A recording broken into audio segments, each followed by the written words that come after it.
الحمد لله وكفى وسلام على عباده الذين اصطفى لا سيما على سيد الرسل وخاتم الأنبياء وعلى آله وصحبه ومن بهديه مهتدى. أما بعد فأعوذ بالله من الشيطان الرجيم. بسم الله الرحمن الرحيم. يريدون ليطفئوا نور الله بأفواههم والله متم نوره ولو كره الكافرون. صدق الله العظيم. جناب صدر محترم، حضرات علماء کرام، مختلف سیاسی جماعتوں اور تنظیموں کے عمائدین، بزرگان ملت، میرے دوستوں اور بھائیوں، سب سے پہلے میں جمعیت علماء اسلام ضلع ایبٹ آباد کا تہہ دل سے ممنون ہوں کہ انہوں نے ناموس رسالت کے مقدس عنوان سے اس عظیم کانفرنس کے انعقاد کا اہتمام کیا، اور میں دل کی گہرائی سے انہیں اس کامیاب کانفرنس کے انعقاد پر مبارکباد پیش کرتا ہوں، اور آپ تمام حضرات کا شکر گزار ہوں کہ آپ نے اس اجتماع میں جو عظیم شرکت کی ہے، اللہ رب العزت آپ کی اس یہاں شرکت کو قبول فرمائے اور اسے ہم سب کی نجات کا سبب اور ذریعہ بنائے۔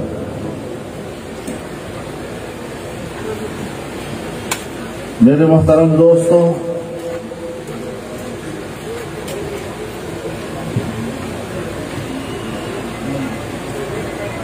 قیام پاکستان کے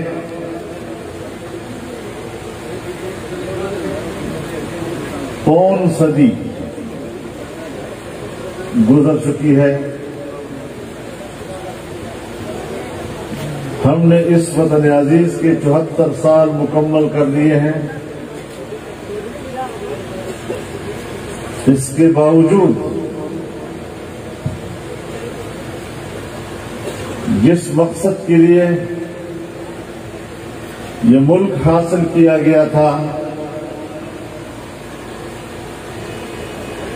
جن امیدوں اور آرزوؤں کے ساتھ اس وطن عزیز کے لیے قربانیاں دی گئی تھی، اور ہمارے بزرگوں نے ایک کامیاب اور مطمئن زندگی کے خواب دیکھے تھے،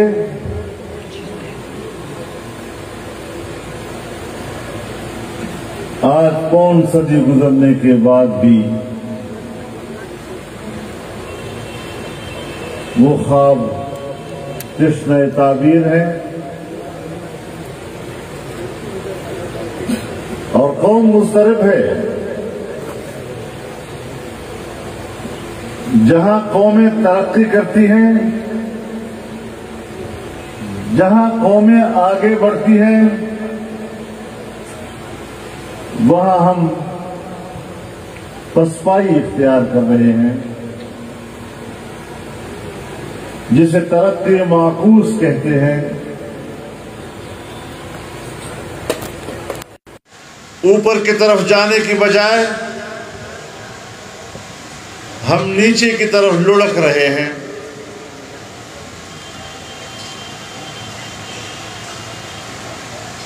ہمارے اکابرین نے پارلیمانی سیاست کے ذریعے سے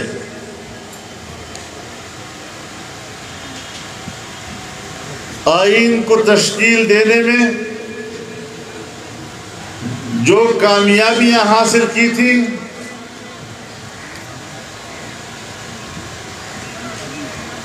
آج ان کامیابیوں کو ناکامیوں میں تبدیل کرنے کی منصوبہ بندی ہو رہی ہے۔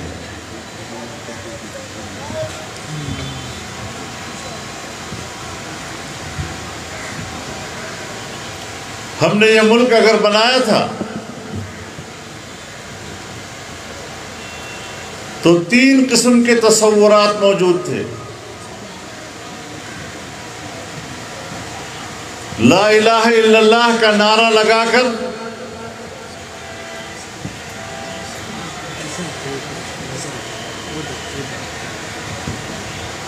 ہم نے اپنی قوم کو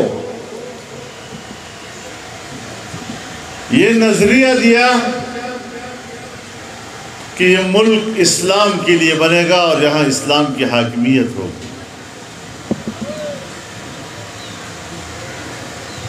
انگریز سے آزادی حاصل کرنے کا مقصد یہی تھا کہ اب ہم غلام نہیں رہیں گے اور یہاں پر جمہوریت ہوگی اور ہم جمہوری آزادیوں کے ماحول میں اپنے فیصلے خود کریں گے. ہندو سے الگ ہونے کا فلسفہ یہ بتایا گیا کہ ہماری معیشت آزاد ہوگی اور ہم اپنے ملک کی وسائل کے خود مالک ہوں گے. لیکن جن کی امیدیں اسلام سے وابستہ تھی ان کی امیدیں بھی مایوسی میں تبدیل ہوئی. جنہوں نے اس وطن عزیز کی آزادی کے لیے قربانیاں دی اور ملک میں ایک جمہوری نظام برپا کرنے کی آرزو رکھی، اس ملک پر زیادہ تر حکومت ڈکٹیٹروں نے کی ہے اور جمہوریت آج بھی یرغمال ہے، آج بھی یرغمال ہے.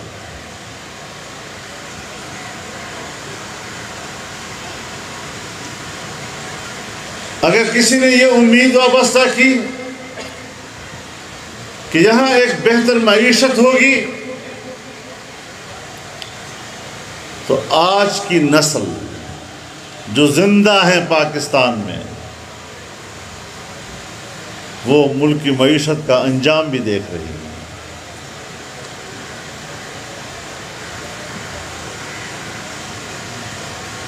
بھوک اور پیاس کے علاوہ آج عام آدمی کچھ نہیں دیکھ رہا ہے.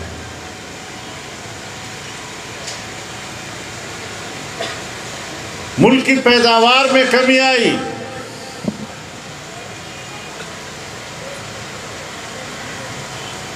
پچھلی حکومت کے آخری سال میں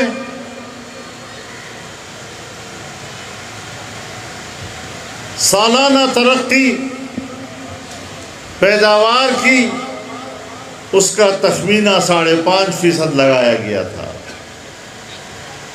اور اگلے سال کے لیے 6.5% لگایا گیا تھا. لیکن اس تبدیلی سرکار نے ایسی تبدیلی برپا کی کہ 5 اور 6% کی ترقی تو خواب بن گئی. ہم اپنی سالانہ معیشت کا تخمینہ 0 سے بھی نیچے لے گئے.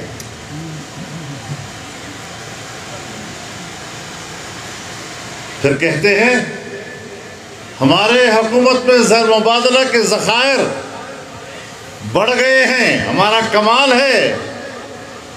لیکن قوم کو یہ کیوں نہیں بتاتے کہ تمہارے زر مبادلہ کے ذخائر میں جو پیسہ پڑا ہوا ہے وہ 100% قرضوں کا ہے. 1% بھی تمہارے اپنی معیشت کی پیداوار کا نتیجہ نہیں. کیا تم کو دھوکے دینا چاہتے ہو؟ تو میرے محترم دوستو،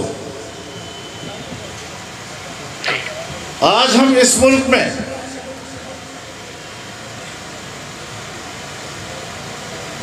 ایک اضطراب اور ایک تشویش محسوس کر رہے ہیں کہ آئین کے اسلامی دفعات جو ہمارے اکابر علماء کی کاوشوں سے آئین کا حصہ بنتے ہیں. قرارداد مقاصد کے ذریعے حاکمیت اعلیٰ اور حاکمیت مطلقہ اللہ رب العالمین کی ہوگی۔ اسلام پاکستان کا مملکتی مذہب ہوگا، تمام قوانین قرآن و سنت کے مطابق بنیں گے، اور کوئی قانون قرآن و سنت کے خلاف نہیں بنے گا۔ اسلامی نظریاتی کونسل بنائی گئی سن 1973 میں، جس سال آئین بنا،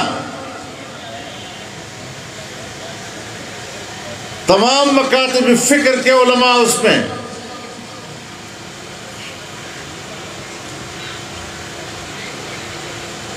ملک کے آئینی اور قانونی ماہرین اس کے اراکین سن 73 سے لے کر آج کے دن تک اس اسلامی نظریاتی کونسل کے سفارشات پر ایک قانون سازی بھی نہیں ہوئی۔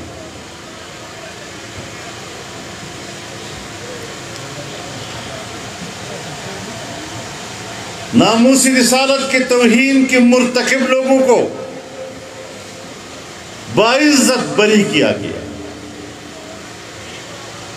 جن عدالتوں نے سال ہا سال اس کی تحقیق میں لگائے، اس کی سماعت میں لگائے، اور ایک نتیجے پر پہنچ کر انہوں نے فیصلہ دیا، ہماری سپریم کورٹ نے ان تمام فیصلوں کو 1 گھنٹے کی سماعت کے اندر ختم کر دیا۔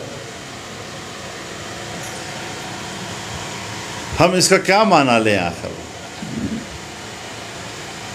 اور پھر توہین رسالت کی مرتکب خاتون کو ہمارے ملک کا جعلی وزیر اعظم کہتا ہے، خود کہتا ہے کہ ہم نے بڑے عزت و اکرام کے ساتھ اس کو ملک سے باہر بھیجا۔ جناب والا، اگر وہ مجرم نہیں، اگر وہ بری ہو گئی ہیں، اس کو تحفظ دینا ریاست پاکستان کی ذمہ داری ہے، پھر تم اس کو تحفظ کیوں نہیں دے سکتے؟ تم ان کو بیرون ملک بھیج کر پروٹوکول کس بنیاد پر دے رہے ہو؟ اور جو بھی اسلام دشمن پاکستان میں اٹھتا ہے، چاہے ختم نبوت کا دشمن ہو، چاہے ناموس رسالت کا دشمن ہو، آج یورپ میں اس کو پروٹوکول ملتا ہے، اس کو عزت ملتی ہے۔ اس لیے ہم یورپ سے کہنا چاہتے ہیں کہ آپ کا جو موقف ہے کہ ہم تو صرف دہشت گردی کے مخالف ہیں، تمہارا عمل بتا رہا ہے کہ تمہاری دشمنی وہ دہشت گردوں سے نہیں، آپ کی دشمنی اسلام اور مسلمانوں سے ہے۔ تم نے جناب رسول اللہ صلی اللہ علیہ وسلم کے خاکے بنائے، توہین آمیز خاکے بنائے، تم نے امت مسلمہ کے جذبات کو مجروح کیا، باوجود اس کے کہ یورپی یونین کی عدالت نے کہا کہ توہین رسالت یہ آزادی رائے کے زمرے میں نہیں آتا۔ ایک خاتون کو اس بات پر سزا بھی وہاں دی گئی، لیکن جن عناصر کو وہاں کے حکمرانوں کی اور وہاں کی اسٹیبلشمنٹ کی پشتپناہی حاصل رہی، انہوں نے نہ عدالتوں کی پرواہ کی، نہ وہاں کے قوانین کی پرواہ کی۔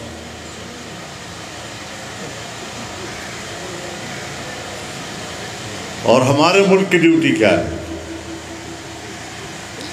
ہمارے ملک کے حکمرانوں کی ڈیوٹی یہ ہے کہ 3 چیزوں کو خراب کریں۔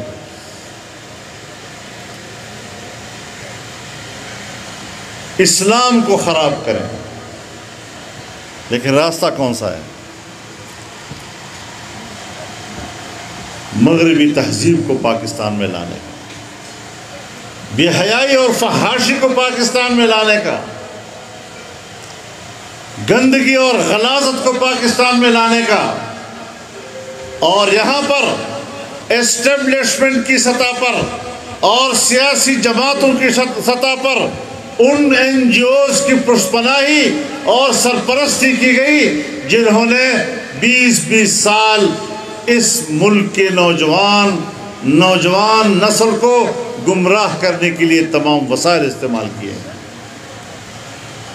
اور یہ میرے سامنے کے اعترافات ہیں جو انہوں نے میرے سامنے کیے ہیں، میں الزام نہیں لگا رہا ان کے اوپر، میں آپ کو وہ بات بتا رہا ہوں کہ جس کا ان لوگوں نے میرے سامنے اعترافات کیے ہیں۔ مجھے ایک ذمہ دار وفد نے اعتراف کرتے ہوئے بتایا کہ آپ کہتے ہیں کہ عمران خان یہودی ایجنٹ ہے، اور آپ کہتے ہیں کہ جنگ تہذیبوں کی ہے اور یہ مغربی تہذیب کا نمائندہ ہے، اور ہم نے 2-3 سالوں سے آپ کی تقریروں کو نوٹ کیا ہے، آپ نے دونوں باتیں صحیح کی ہیں۔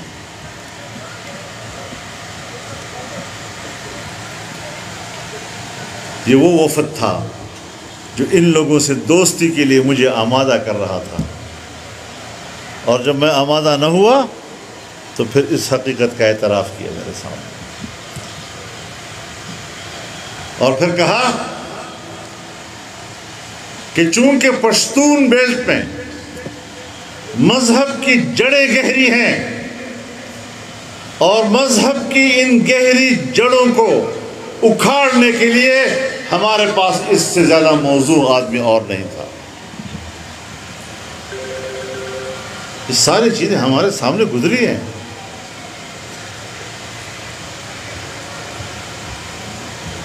بیرونی قوتوں کا دباؤ، یہاں پاکستان کے اندر ان کی لابیوں کی سرگرمیاں، قادیانیوں کو غیر مسلم اقلیت قرار دینے کی ترمیم کا خاتمہ ان کا ایجنڈا تھا۔ اور میری بات پہ اعتبار کرو، کیونکہ میں ان غلام گردشوں میں ذرا آوارہ گردی کی کرتا رہتا ہوں، 30-40 سال میرے ہو گئے ہیں، میں ان کو جانتا ہوں، ان کے اندر کی خباثتوں تک کو جانتا ہوں، ان کے کھوپڑی میں بھری ہوئی گندگی کو میں جانتا ہوں، ان کے عزائم کیا ہیں۔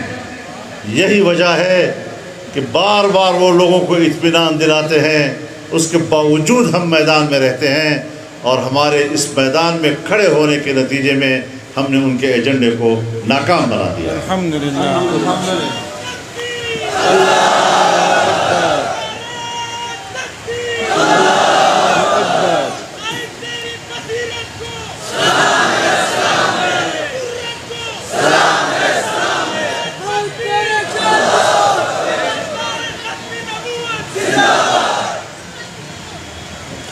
میرے محترم دوستو،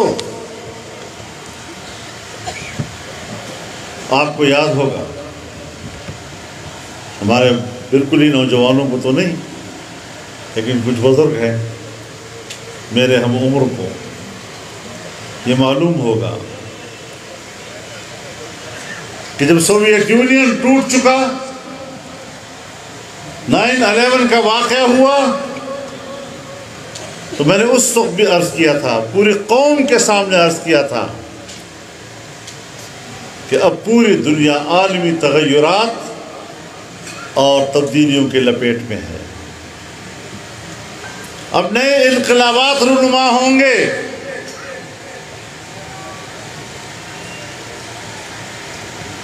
اور پھر اس کی پاداش میں سب سے پہلا قدم جو انہوں نے اٹھایا وہ افغانستان پر حملے کا تھا۔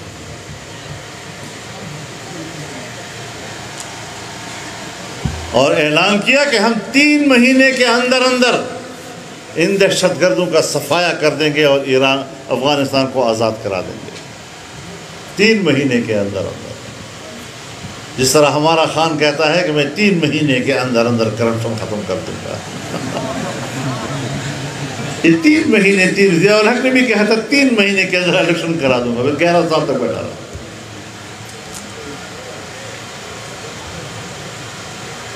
آج کہاں گئے تمہارے وہ 3 مہینے؟ آج امریکہ بھی، یورپ اور ناٹو یہ سب شکست کھا چکے ہیں۔ اس وقت یہ قومیں دنیا میں شکست خوردہ قومیں کہلا رہی ہیں، اور آپ کے علم میں ہونی چاہیے یہ بات کہ نیٹو 1949 میں بنی تھی، اور ہدف کیا تھا کہ سوویت یونین کی توسیع پسندی کو روکنا ہے اور اس کے لیے ایک مشترکہ دفاعی قوت بنانی ہے۔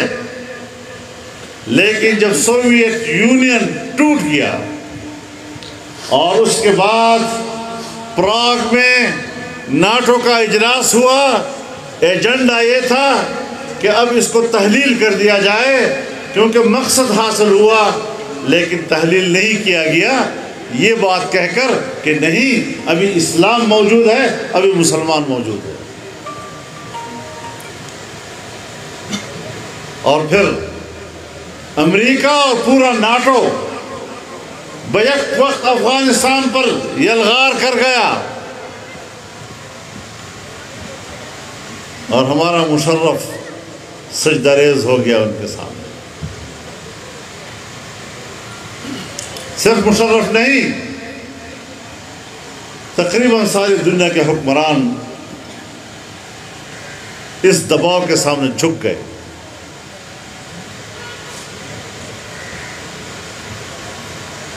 20 سال جنگ لڑی گئی، اس دوران عراق کو کھنڈرات بنایا گیا، اس دوران لیبیا کو کھنڈرات بنایا گیا، اس دوران شام میں جنگ چھیڑی گئی، اس دوران یمن اور سعودی عرب کی جنگ چھیڑی گئی، اور یمن کی پشت پناہی کی جا رہی ہے سعودی عرب کو اپنے دباؤ میں رکھنے کے لیے۔ لیکن افغانستان میں شکست کے بعد کم از کم ایک بات آج آپ اور ہم اس اجتماع میں اتفاق رائے سے کہہ دیں کہ آج کے بعد امریکہ کا سپر طاقت کا ٹائٹل ختم ہو چکا ہے۔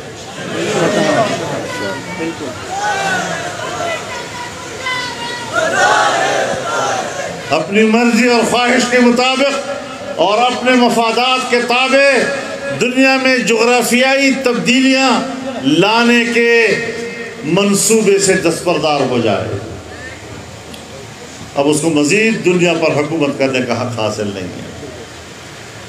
اور صرف یہی نہیں، جو لوگ انسانی حقوق کے نام پر انسانی حقوق کا قتل کرتے رہے، جو لوگ امن کے نام پر خون بہاتے رہے، قوموں کی قومیں اور ان کی نسلوں کو نیست و نابود کرتے رہے، آج ان کو اعتراف کرنا چاہیے کہ وہ جنگی جرائم کے مرتکب ہیں۔ ان کو اعتراف کر لینا چاہیے۔ کہاں ہے عالمی عدالت انصاف جو کسی طاقتور سے یہ پوچھ سکے کہ آپ نے انسانیت کا قتل کیوں کیا؟ حادثے ہو جاتے ہیں دنیا میں، لیکن ایک حادثے کے نتیجے میں اس قسم کے اقدامات، اس کی مثال دنیا میں نہیں ملتی۔ آج کہتے ہیں طالبان مذاکرات کریں، آج کہتے ہیں وسیع البنیاد حکومت بنائیں، آج کہتے ہیں سب کو شریک کریں حکومت میں، تو یہ تو آپ نہ کہیں، وہ تو خود کہہ رہے ہیں۔ ہم تو یہ پوچھنا چاہتے ہیں کہ 9/11 کے بعد جب خود طالبان آپ سے کہہ رہے تھے کہ آؤ بات کریں، اگر آپ کا ہم پر الزام ہے ذرا گفتگو کر لیں آپس میں، اس وقت تو آپ نے کہا آپ سے گفتگو نہیں کی جا سکتی، تم اس قابل نہیں ہو کہ تم سے کوئی بات کرے۔ کل آپ کا وہ غرور اور ابھی 2 سال سے آپ انہی طالبان سے دوحہ میں مذاکرات کرتے کرتے ان سے اپنی زندگیوں کی بھیک مانگ رہے ہو. افغانستان سے باعزت نکلنے کی آپ بھیک مانگ رہے ہیں ان سے. ظلم کا انجام یہی ہوا کرتا ہے. اسی لیے میں کہتا ہوں کہ پاکستان میں بھی ہم نے احتیاط کرنا ہے. ہم بھی احتیاط کر رہے ہیں. یہاں بھی نوجوان رہتا ہے. یہاں بھی اسلام پر غیرت کرنے والا جوان رہتا ہے. یہاں بھی اسلام اور ناموس رسالت پر سر کٹوانے والے رہتے ہیں. خون کا نذرانہ پیش کرنے والے رہتے ہیں. لیکن پاکستان کے علماء نے ان کو اعتدال میں رکھا ہے.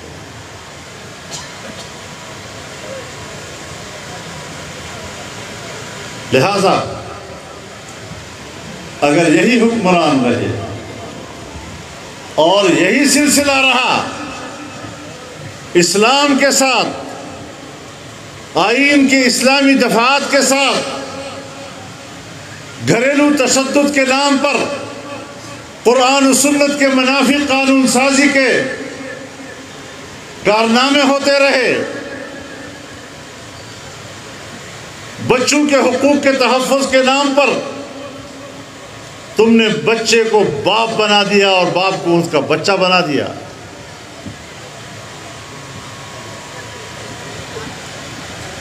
وہ باپ جو گھر کا سربراہ ہوتا ہے، جو اپنی اولاد کا سربراہ ہوتا ہے، جو اپنی بیوی اور بچیوں کا سربراہ ہوتا ہے، تمہارے اس قانون سے وہ مرد جس کو قرآن نے قوام کہا ہے، نگران کہا ہے، تم نے اس کو اپنے خاندان میں سب سے کمزور اور خاندان کا غلام بنا دیا ہے. شرم نہیں آتی تم لوگوں کو؟ تمہیں جس ماں باپ نے جنا ہے اس کا خون تم سے یہی تقاضا کرتا ہے جو تم پاکستان میں کر رہے ہو.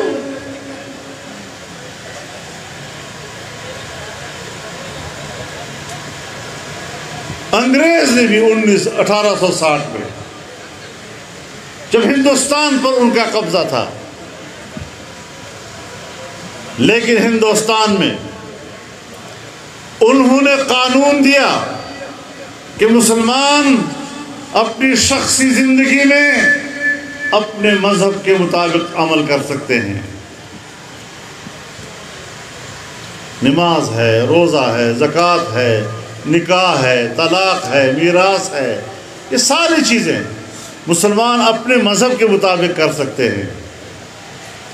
لیکن پاکستان بننے کے بعد یہاں کی اسٹیبلشمنٹ نے، یہاں کے آمروں نے ایوب خان کے زمانے سے لے کر اب تک ایسی قانون سازیاں کی ہے کہ اب وہ کہتے ہیں کہ تم اپنی شخصی زندگی میں بھی قرآن و سنت کے تابع نہیں ہو.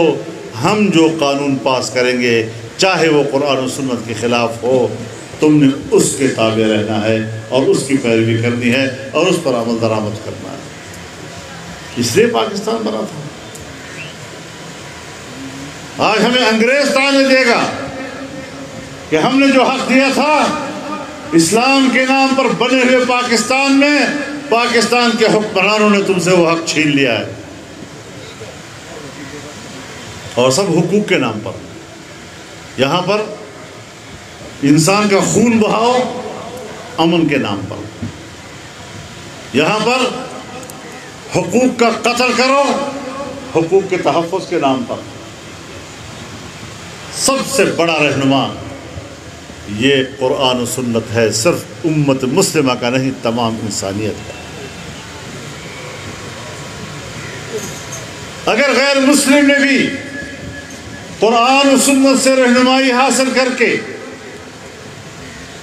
نظام بنائے ہیں یا رویے اپنائے ہیں، وہ کافر قوتیں بھی کامیاب ہوئی ہیں.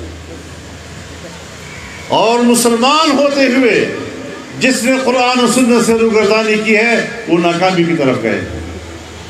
وہ غلامی کی طرف گئے ہیں، وہ اپنی لی گئی آزادی اس کو دوبارہ غلامی میں تبدیل کر رہے ہیں۔ میرے محترم دوستو، ہم جب بات کرتے ہیں ناموس رسالت کی، اور ہم جب بات کرتے ہیں ختم نبوت کی،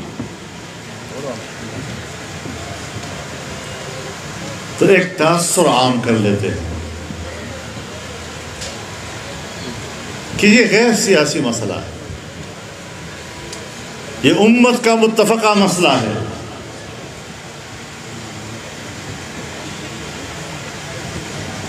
تو کوئی شک نہیں کہ یہ متفقہ مسئلہ ہے، لیکن یہ کہنا کہ اس کا سیاست سے کوئی تعلق نہیں، جناب رسول اللہ صلی اللہ علیہ وسلم نے ختم نبوت کو سیاست کے ذیل میں بیان فرمایا ہے۔ رسول اللہ صلی اللہ علیہ وسلم نے فرمایا، کانت بنو اسرائیل تسوسهم الانبیاء کلما ہلک نبی خلفہ آخر ولا نبی بعدی وسیکون بعد خلفاء فیکثرون۔ بنی اسرائیل کی سیاست انبیاء کیا کرتے تھے، یعنی بنی اسرائیل کی ملی، قومی اور اجتماعی امور کا انتظام و انصرام انبیاء کیا کرتے تھے، اور ایک پیغمبر جاتا تھا، دوسرا پیغمبر ان کی جگہ لیتا تھا، اور اب میرے بعد کوئی نبی نہیں آئے گا، اب آخری نظام میرے ہاتھ میں ہے، میرے نمائندے آئیں گے، میرے خلفاء آئیں گے، بڑی تعداد میں آئیں گے، لیکن اب نبی نہیں آئے گا۔ جب ہم ختم نبوت کا ذکر کرتے ہیں اور پاکستان میں ختم نبوت کے حوالے سے اپنے کامیابی کا تذکرہ کرتے ہیں، تو ساتھ میں کہتے ہیں ہمارے پارلیمنٹ میں غیر مسلم اقلیت قرار دیا گیا۔ پارلیمنٹ کا ذکر کرتے ہو یا نہیں؟ اپنے اکابر کو اس کا کریڈٹ دیتے ہو یا نہیں؟ اور میں ایک بات بتا دوں، ایک غلطی کا ازالہ کرتا ہوں، ختم نبوت کے حوالے سے پارلیمنٹ میں جو بھی کردار ادا کیا وہ مشترکہ حکمت عملی سے کیا گیا۔ جو مذہبی جماعتیں، اور اگر جن کو ہم مذہبی نہیں کہتے، مسلمان تو ہوتے ہیں اور اپوزیشن میں تھے، سب نے مل کر یکسوئی اور یکجہتی کا مظاہرہ کیا اور ڈیوٹیاں تقسیم کی۔ علامہ شاہ احمد درانی کو قرارداد پیش کرنے کا کام حوالے کیا گیا۔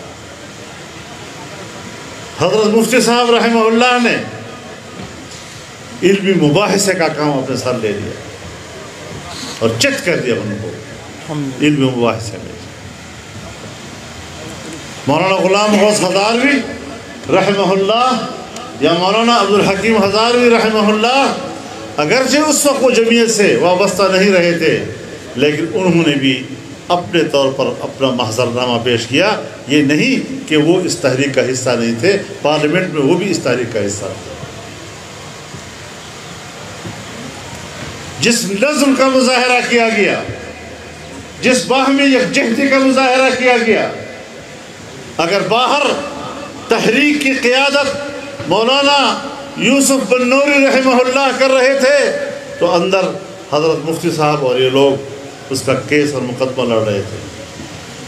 یہ امت مسلمہ نے لڑی ہے یہ جنگ، ان کے علماء نے مل کر لڑی ہے یہ جنگ، اس پہ مت پڑیے۔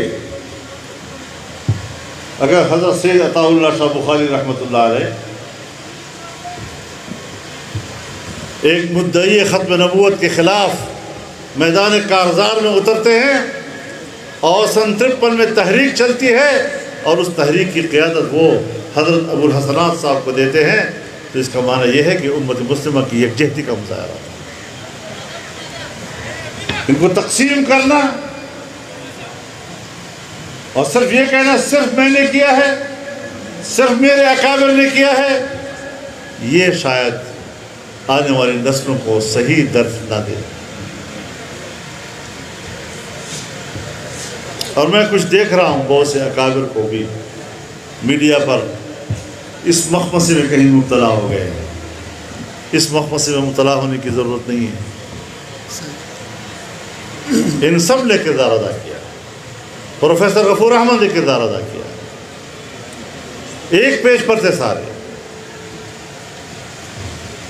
کام کی تقسیم تھی. یہی ہوتا ہے تنظیم میں. تو اس اعتبار سے یہ چیزیں سیاست سے لا تعلق کر دینا، اس کا معنی ہے کہ ہمیں سیاست کا معنی ہی نہیں آتا.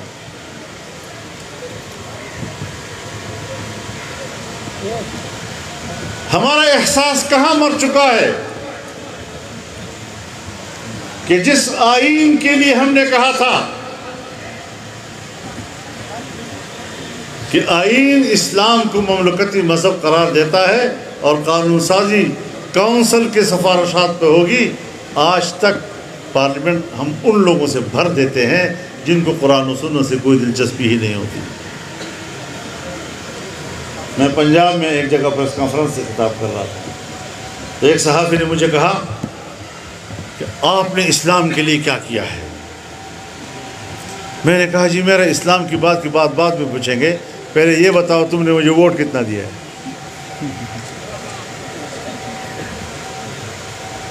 جب جمہوریت کی بات کرتے ہیں، پارلیمنٹ کی بات کرتے ہیں، تو پھر وہی ہماری طاقت ہے. وہ طاقت آپ نے ہمیں کب دی ہے؟ اور ایبٹ آباد والوں، تم بھی اس معاملے میں باقی ہزارے سے پیچھے ہو. ہمت کرو ذرا. جو جلسے ہم کرتے ہیں اور جس یکجہتی کا ہم اظہار کرتے ہیں، اگر اس کا میدان ہماری نظر میں پہاڑ نہیں، اس کا ذریعہ وسیلہ بندوق نہیں، اور اس کا میدان پارلیمنٹ ہے، تو پھر پارلیمنٹ میں آپ نے اس جماعت اور اس نظریے کو لے جانا ہوگا جو آپ کی اس کاز اور اس عقیدے کی نمائندگی کر سکتا ہے، جو قرآن و سنت کی روشنی میں انسانی حقوق کا تحفظ کر سکتا ہے، قیام امن کے لیے اقدامات کر سکتا ہے، جو ملک کی معیشت کو مضبوط کر سکتا ہے. آپ نے تو معاف فرمائیے بیل سے یہ توقع کی ہے کہ وہ دودھ دے گا.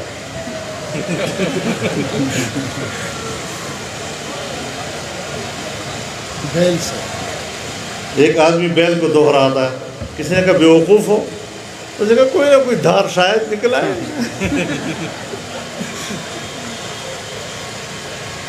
ہم وہ قوم بن چکے ہیں،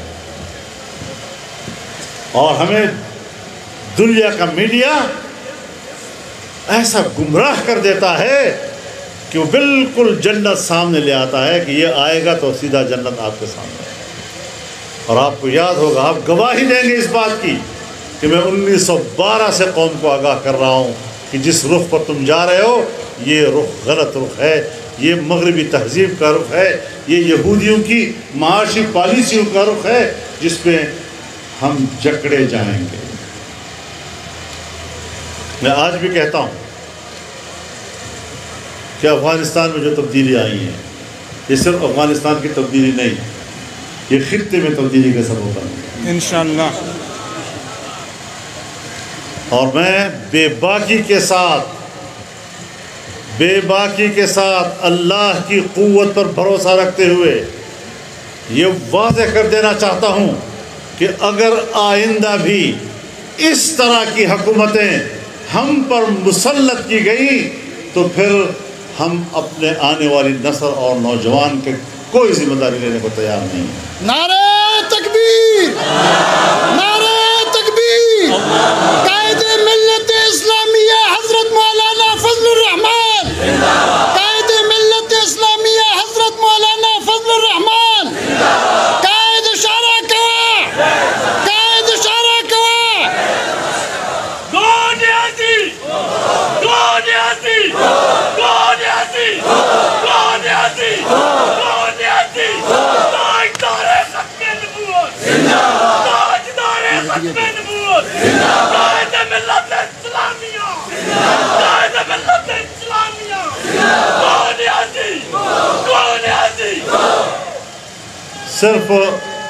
تش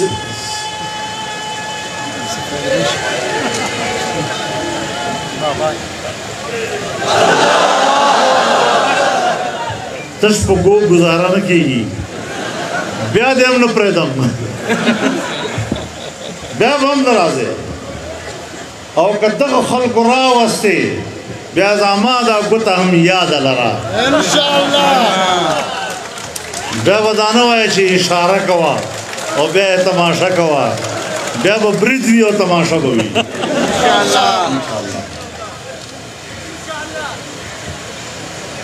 جمعیت علماء اسلام کا اس ملک پر احسان ہے، اس قوم پر احسان ہے جس نے اس ملک کے آئین کو تحفظ دیا، اس ملک کے امن کو تحفظ دیا، اس ملک کے نوجوان کو سنبھالا اور اس ملک کو کسی انتہا پسندی کی طرف نہیں جانے دیا۔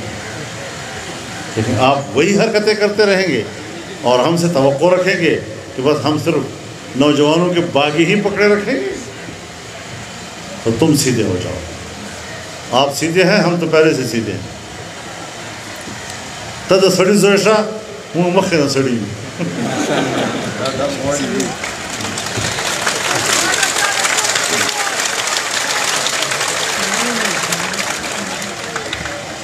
میں تو دنیا سے بھی کہنا چاہتا ہوں کہ اگر طالبان نے فراخ دلی کا مظاہرہ کیا، 20 سال جنگ لڑنے کے باوجود افغانستان میں انہوں نے عام معافی کا اعلان کیا، باوجود اس کے انہوں نے ایک وسیع البنیاد حکومت بنانے کے نظریہ پیش کیا ہے، ایک گنجائش پیش کی ہے، اس کا خیر مقدم ہونا چاہیے۔ افغانستان ایشیا کا دروازہ ہے، آسیا یک پہ کرے آب و گلست، ملت افغان دراں پہ کر دلست، از کشادے او کشادے آسیا وز فسادے او فسادے آسیا۔ یہ دروازہ ہے پورے ایشیا کا، اور ایشیا کے جسم میں افغان ایک دل کی حیثیت رکھتا ہے۔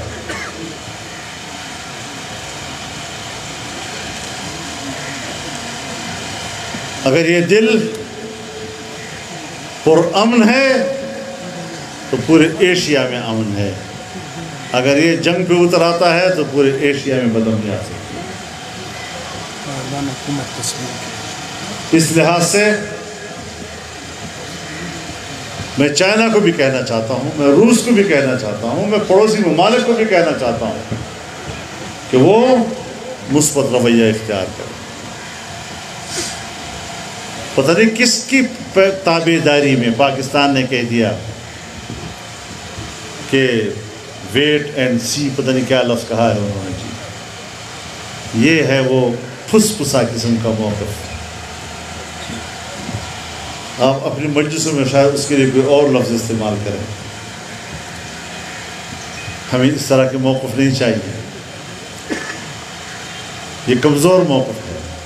افغانستان کا استحکام یہ پاکستان کے استحکام ہے، اس کا امن ہماری ضرورت ہے۔ پاکستان کو پہل کرنی چاہیے، سب سے پہلے پاکستان افغانستان کی اس حکومت کو تسلیم کرے، پھر ہم دوسروں سے کہنے کے مستحق ہو جاتے ہیں۔ لیکن پھر بھی عالمی قوتوں کا مثبت اشارات ہیں، روس کی بھی اشارات مثبت ہیں، چین کی بھی اشارات مثبت ہیں، اور انشاءاللہ اس روش پر دنیا چلے گی تو افغانستان طاقتور بھی ہوگا، مستحکم بھی ہوگا، اس کی معیشت بھی بہتر ہوگی، اور اس سے پوری دنیا کی معیشت کے راستے بھی کھلیں گے۔ تو اس اعتبار سے میں آپ کی اس اجتماع کا شکر گزار ہوں۔ کچھ ضروری باتیں میں نے آپ سے عرض کر دی ہیں، جلسے آگے بھی ہوں گے، پی ڈی ایم کی بھی ہوں گے، اور ملک میں جو تحریک چل رہی ہے یہ تحریک رواں دواں ہوں گی، تاکہ قوم کو اس کے ووٹ کا حق واپس دلایا جا سکے۔ انشاءاللہ العزیز ہم اس ملک کو سلامت دیکھنا چاہتے ہیں، روح ترقی دیکھنا چاہتے ہیں، خوشحال دیکھنا چاہتے ہیں، معاشی ترقی دیکھنا چاہتے ہیں، انسانی حقوق اور امن کا ماحول دیکھنا چاہتے ہیں۔ اللہ تعالی ہم سب کا حامی و ناصر ہو۔ وآخر دعوانا ان الحمد للہ رب العالمین۔ الحمد للہ رب العالمین والصلاة والسلام على خیر خلقه محمد وعلى آلہ وصحبہ اجمعین۔ اللهم إنا نسألك الخير كله عاجله وآجله ما علمنا منه وما لم نعلم، ونعوذ بك من الشر كله عاجله